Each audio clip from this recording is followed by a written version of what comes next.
샬롬 10월 15일 금요일 오늘의 묵상입니다. 오늘 말씀은 욥기서 8장 1절부터 7절까지 말씀입니다. 교리적 교훈이나 가르침만으로 진정으로 위로가 되지 못합니다.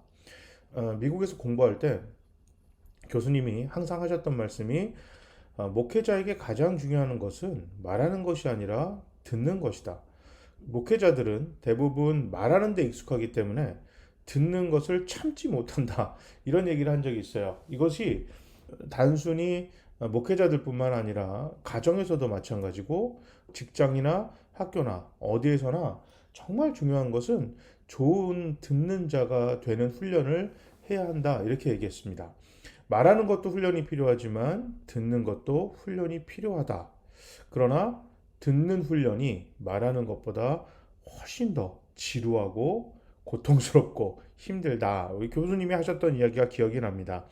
저도 이렇게 잘 듣는 사람은 아닌 것 같아요. 듣는 것보다 말하는 게 더 쉽고 익숙하고 좋아하는 것 같고, 그 사람의 아픔, 번민, 힘든 모든 것들을 들어주고 또 같이 공감해주고 위로해주고 해야 되는데 들으면 문제가 무언지 파악하려고 하고 문제에 대한 해답을 주고 싶어서 막 이게 안 달라는 사람처럼 그렇게 행동하는 경우도 훨씬 많습니다. 오늘 본문에 보면 빌닷이 그런 잘못을 저지르고 있습니다. 빌닷은 심지어 엘리바스보다 조금 더 강력하게 욥을 책망하고 있습니다. 어느 때까지 거센 바람 같은 말을 계속 할 거냐? 이렇게 얘기합니다. 그러니까 지금 욥은 너무나 힘들고 어렵고 아픈 상태에 있는데 그 욥이 하나님 너무 힘듭니다. 나한테 왜 그러십니까? 내가 언제까지 이렇게 고통과 고난을 당해야 합니까? 이렇게 하나님에게 원망 섞인 말과 기도를 계속 하니까 친구인 빌닷이 야, 언제까지 너 그럴 건데? 언제까지 징징댈 건데? 이렇게 얘기를 합니다. 저 같았어요. 성경을 읽으면서 이거 내 얘긴데? 이렇게 생각할 때가 너무 많았습니다. 그런데 하나님이 빌닷을 옳지 못하게 평가하십니다.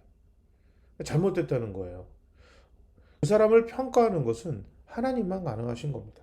그런데 너무나 쉽게 사람을 평가하고 판단하고 정죄하고 선을 긋는 것, 그런 잘못을 너무 쉽게, 너무 아무렇지 않게 많이 하는 모습을 제가 다시 한번 느끼면서 기서 뒤에서 저자가 빌닷의 행위가 옳지 못하는 것을 딱 꼬집어서 이야기하고 있습니다.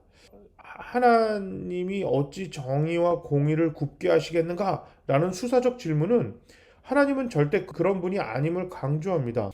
하나님을 제한을 둬서는 안 돼요. 하나님은 이런 분이다. 너무 쉽게 이야기해서는 안 됩니다. 감히 하나님의 은혜와 사랑과 계획에 대해서 너무 쉽게 판단을 내리고 너무 쉽게 정의를 내려서는 안 됩니다. 그리고 하나님이 사람을 상대하실 때 가장 좋은 길, 좋은 방법, 인도하심으로 가장 베스트 길을, 가장 최상의 길을 우리에게 허락하시는 분이 하나님이십니다. 그런데 개인의 경험, 또 뭐 누구한테 들은 내가 직접 본 그것을 마치 그것이 정답이고 그것밖에 없는 것처럼 쉽게 이야기해서는 안 됩니다. 이것은 하나님을 모독하는 것뿐만 아니라 하나님에게 기대하고 있고 하나님의 도우심을 간절히 바라는 사람들에게 위로가 되지 못하고 때로는 좌절과 절망을 주기가 쉽습니다. 빌닷은 자신의 확신을 욥의 자녀들에게도 적용하고 있어요. 하나님은 정의와 공의를 굽게 하시는 분이 아니기 때문에 욥의 자녀들이 죽었다면 분명히 이유가 있을 것이다. 그 이유는 뭐겠어요? 죄 졌으니까 죽었겠지. 이런 뜻입니다. 아직 살아있는 욥에게는 하나님의 자비를 구하고 회복을 경험하라고 촉구합니다. 맞아요. 맞는 얘기인데 이게 지금 너무너무 힘든 사람들한테 할 얘기인가 라는 생각이 정말 들고 있습니다. 자, 그리고 나서 7절에 정말 유명한 말이죠. 내 시작은 미약하였으나 내 나중은 심히 창대하리라. 자, 6기 전체를 볼 때 빌닷의 마술은 사실로 증명되었지만 지금 이 빌닷이 하는 말은 위로도 아니고 축복의 메시지도 아니었습니다. 자, 다시 한번 볼게요. 너가 이렇게 고통당하는 거는 너가 하나님 앞에 잘못한 게 있겠지. 너가 아픈 건 하나님 앞에 죄를 지어서겠지. 거기다가 너의 자녀들이 죽은 것도 분명히 하나님 앞에 죽을 만한 죄를 졌기 때문이다. 이 이야기입니다. 야, 너 지금 이러고 있을 때가 아니라 하나님 앞에 회개하고 지금 빨리 하나님의 은혜와 자비를 구해. 네가 하나님 앞에 잘 하면 지금은 뭐 너가 힘들지만 나중에는 잘 될 거야. 이거는 지금 힘들어서 고난받는 욥에게 위로의 말이 전혀 아니고 또 사실도 틀립니다. 욥기서의 시작은 욥의 자녀들이나 욥이 하나님 앞에 범죄를 했기 때문에 어려운 일을 당하고 있지 않다고 선명하게 밝히고 있어요. 그런데 빌닷은 자기가 하나님도 아니고 천상에서 하나님이 주관하시던 회의에 참석했던 것도 아닙니다. 심지어 하나님이 빌닷에게 나타나서 욥이 지금 어려운 일을 당하는 것은 이런 죄 때문이다. 그의 자녀들은 이런 죄 때문에 죽었다라고 선명하게 말씀해 주신 것도 아닙니다. 그냥 자기 생각에 그 사람이 죽었던 건 하나님 앞에 죄 져서 그렇겠지. 너가 벌 받는 것도 죄 지어서 그런 거겠지. 회개해. 너무나 이렇게 쉽게 얘기하는 사람들을 정말 많이 봅니다. 저도 그런 잘못을 저지를 때도 있었어요. 원인과 결과가 무조건 선명하다 이렇게 생각했었어요.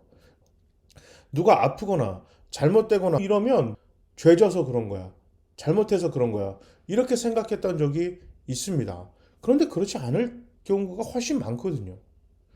성경에서 예수님의 제자들이 눈이 태어날 때부터 앞을 보지 못하던 자가 예수님 앞에 와서 치료를 받습니다. 그러니까 제자들이 저 사람 죄 때문입니까? 아니면 부모의 죄 때문입니까? 너무나 자주 하는 이야기인데 예수님은 정말 뜻밖의 얘기를 하십니다. 누구의 죄 때문에도 아니다. 저 사람을 통해서 하나님이 영광을 받기를 원하시고 영광을 받도록 그를 도와주실 것이다. 너무나 쉽게 그 사람을 판단하고 우리가 생각하는 기준으로 평가를 내리고 정죄해서는 안 됩니다. 하나님 앞에 이건 너무나 큰 죄라고 오늘 지혜서 저자는 이야기하고 나중에 하나님이 빌닷을 엄청 책명하고 그의 주장이 전혀 틀림을 이야기합니다. 하나님은 공의로우시고 정의로운 분이심이 맞습니다. 하지만 그 공의와 정의는 사랑에 기초한 공의와 정의입니다. 사람을 살리고 사람을 돕고 사람에게 위로를 주기 위한 공의와 정의입니다. 한쪽으로 치우쳐서 누군가에게 상처를 주고 아픔을 주기 위해서 팔을 굽히는 공의와 정의가 아니라 모든 사람을 올바른 길로 인도하기 위한 공의와 정의이지 누군가를 벌주기 위한 기준이 아님을 우리가 꼭 깨닫고 누군가를 평가할 때 정말 조심해야 합니다. 하나님은 우리 이별을 통해서 평가와 판단을 사람들에게 내리는 것을 원치 않습니다. 평가하고 판단하는 것은 오직 하나님의 몫입니다. 그래서 예수님도 선생이 되지 마라, 평가하는 자가 되지 마라. 그것은 오직 하나님 몫이다. 하나님의 일이다. 하나님의 것을 너가 해야 한다고 착각하지 마라. 이것은 큰 범죄다. 이렇게 말씀하셨습니다. 그래서 목회자뿐만 아니라 가정에서 부모도 마찬가지고 직장에서 함께 일하는 직장 동료에게도 똑같이 적용되는 말입니다. 누군가를 너무 쉽게 판단하고 존재 자체에 대해서 평가를 너무 쉽게 이야기해서는 안 됩니다. 지금까지 그렇게 해오셨다면 앞으로는 절대 그렇게 하시면 안 돼요. 하나님 너무너무 싫어하십니다. 내 시작은 미약했으나 나중은 창대하리라. 축복의 메시지로 쓰는 건 상관없습니다. 그러나 성경에서 원래는 어떤 뜻이었는지는 정확하게 아는 게 중요해요. 축복하려고 했던 말이 아니라 상대방을 책망하고 비꼬면서 했던 이야기라는 것을 성경을 잘 알아야 누군가에게 성경을 이야기하고 적용할 때 어떻게 이야기해야 되는지 잘 적용할 수 있을 것입니다.